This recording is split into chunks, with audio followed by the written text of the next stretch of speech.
আসসালামু আলাইকুম রহমতুল্লাহ বারকাতু। প্রিয় দর্শক, কেমন আছেন? আশা করি সবাই ভালো আছেন।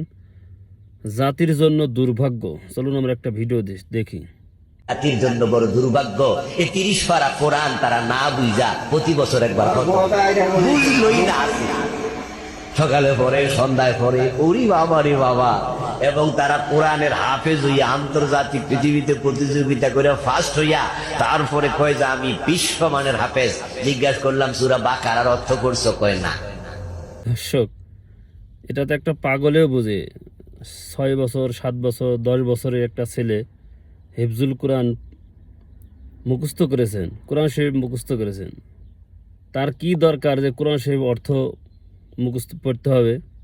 সে তো কেবলমাত্র শুরু করেছে, হেফজ শেষ করছে, এখন আলেমে ভর্তি হবে, সে আলেম হবে, তারপরে না সে সূরা বাকারার তরজমা জানবে।